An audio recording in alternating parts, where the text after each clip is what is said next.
Hi everybody, my name is Frank Desgen, and I'm here today to tell you a story about how the corn snake got its brilliant colors and its name. It is a Native American folklore story going back years and years and years. But first I want to tell you something very important. The corn snake is a good snake, but please remember, not every snake is a good snake. So if you ever see a snake, outside, inside, wherever, please, please, please do not pick it up. Do not mess with it. Go get your mom and dad, tell them about it, or another adult. Please don't mess with it. So, let me get him out here. I think he's still in here, I hope. Here he is. This is a boy snake, and his name is Hiss. So anyway, on with the story. Many, many years ago, there was a little girl that lived with her family in a village. And everybody just absolutely loved the little girl because she had such a great personality. She was so friendly, so happy all the time, so helpful, always wanting to help people. So one morning, her mother sent her out into the woods to gather berries. And when she wasn't back by lunchtime, as her mom expected, she got a little worried about her, so went out looking for her daughter. She searched through the forest and finally found her asleep on the forest floor. So she kind of chuckled. She went over to wake her up, but she couldn't wake her up. And so she tried and tried, but could not wake her daughter. So she got real worried. So she ran back to the village and brought the village elders out to where her daughter was laying on the forest floor. And they tried to wake her up. They couldn't wake her up. And so now everybody's getting really worried. So they picked her up, took her back to the village, took her in to see the village medicine man, the shaman. So the shaman looked at her and he says, "Well, I can tell you what's happened." And everybody was, "What? What has happened? What has happened?" He says, "Well, the witch that lives in the sky, she's always been jealous of this little girl because you all love her so much and she does so much for you. She saw the little girl out in the forest by herself. She came down, took her spirit, and took her spirit out of her and took it back up into the sky with her. And if we don't get it back within 3 days, the little girl's going to die." And everybody was, oh my gosh, what can we do? That's terrible. How in the world can we can't go up in the sky and find the witch and get her spirit. And everyone's wailing and lamenting. And all of a sudden somebody says, wait a minute, what about Bear? Bear is the strongest climber in the forest. Surely Bear can find a tree, climb up to the top of the tree, find the witch, get the little girl's spirit, and bring it back, and everything will be fine. Everybody thought that was a great idea. So the next morning they called Bear to the village. They explained to Bear what's going on, and Bear very confidently says, no problem, I'll be back in just a little bit. So Bear goes off into the forest.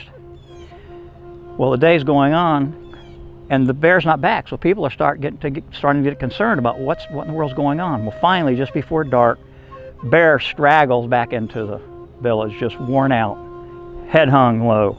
Everybody runs up to him and says, Bear, what happened? What happened? Did you find the little girl's spirit? He shook his head and hung it and said, no, I'm so sorry. I looked all day. I found the highest tree in the forest. I climbed to the top of the tree, but it wasn't high enough. I just couldn't get high enough to find the witch. So everybody's starting to get, they're crying and they're wailing, and what are we going to do? We love this little girl. We don't want to lose her. Someone says, wait a minute, what about Eagle? Eagle is the strongest flyer in the world. Surely Eagle can fly up high enough to find the witch and get the little girl's spirit. So the next day they call Eagle to the village. Eagle comes prancing in. They explain to him what's going on. Eagle says, no problem. I'll be back in just a little bit. Eagle flies off. Well, again, the day goes on, and Eagle doesn't come back. Everybody's wondering, what is going on? What's happening? Just before dark, here comes Eagle back into the village. Can barely fly, can barely walk. His head's hung low.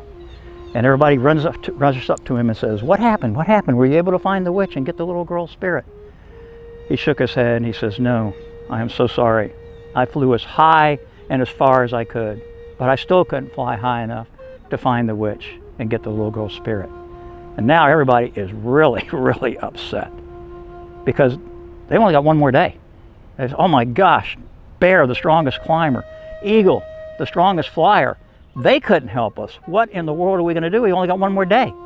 And there's this little voice that says, I can help. Everybody looks around and says, who said that? Who said that? The voice said, down here. I can help. Everybody looked down. There's a mouse. Everybody laughs and they go, what are you talking about? You can help. Bear, the strongest climber. Eagle, the strongest flyer. They couldn't help us. What in the world can a little mouse do? And he says, well, what are mice good at? And the people answered. They said, well, they can get in and out of anything, any nook and cranny, no matter how small, they can get in and out of it. And Mouse says, well, look up in the sky. You see the clouds in the sky? You see all the holes and the nooks and crannies in the clouds? And people looked up. They said, yes. So, well, I'm just going to climb up into the clouds. I can climb as high as I have to climb to find the witch and get the little girl's spirit and bring it back, and everything will be fine. And everybody was just ecstatic. They said, oh, please, please, please, can you do that for us and for the little girl? He says, certainly, but I have one condition. And the people said, they didn't care. They said, we don't care. We love this little girl. We don't want to lose her. Please, whatever you want is fine. The mouse says, well, my condition is that you all have plenty of corn. You have more corn than you need, than you could possibly eat. My family likes corn. We're little. We don't eat much. So the deal is, if I'm successful in my quest, then I and my family can eat as much corn as we want. They said, oh yes, it's a deal. The elder said, it's a deal, it's a deal. You know, please help us, please help us. So the mouse goes off, climbs up into the clouds, goes in the nooks and the crannies. He finds the witch. He gets the little girl's spirit. He brings it back down to the village. The shaman puts the little girl's spirit back into her body. She wakes up. Everybody is just so happy. Happy, happy, happy. But not for long. Because if you know anything about mice, first there are 2, then there are 4, then 8, 16, 32, 64, 128. I hope I'm talking to a math class. 256. So it wasn't long before that little family of mice became hundreds of mice. And they were eating all the corn. And that there was not enough corn for the people to eat. And they were starving. So the villagers went to the elders and they said, you've got to do something. These mice are eating us, eating all our food. We're going to starve. And the elders, they shook their heads and they said, we can't. We made a deal with the mouse. He fulfilled his end of the bargain. We cannot go back on our end of the bargain. There's nothing we can do about it. And the people were just, again, wailing and screaming and crying. And all of a sudden they hear a voice. I can help. And everybody looks around. They go, who said that? And the voice said, down here. I can help. And they look down, and it's a snake. And the elders say, well, how can you help? I say, well, I and my family, we eat mice, we eat rodents, we eat mice, we eat rats. We're willing to help you out. We will keep the mouse population under control. You won't break your end of the bargain. They will still have all the corn they can eat. There just won't be as many of them, and there'll be enough corn for the people. And the elders said, that's great, that's just what we need. Please help us, please help us. And the snake says, but I have one condition. And everybody goes, oh, the people go, oh no, not again. You know what happened the last time we made a deal like this? But everybody talked, and they said, well, what else can we do? If we don't make this deal with the snake, we're going to starve to death.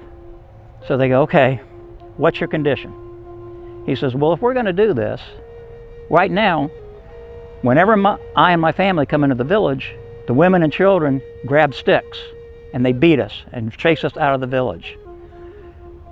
So they need to know that we are good snakes and we're helping you people. And the shaman says, I can take care of that. So the shaman colored the snake this brilliant color. So everybody knew when they saw the snake, he was a good snake. And if you're familiar with Indian corn, the snake's belly looks like Indian corn with the dried and colored kernels. So that is the story of how this snake got its name and its brilliant colors. But again, please, boys and girls, remember, this is a good snake, but all snakes are not good snakes. So if you ever see one, please do not pick it up. Go get your mom and dad or another adult and tell them about it so they can come and check it out. So he's a friendly snake too. He likes my shirt. Okay. Thank you all. Hope you enjoyed the story.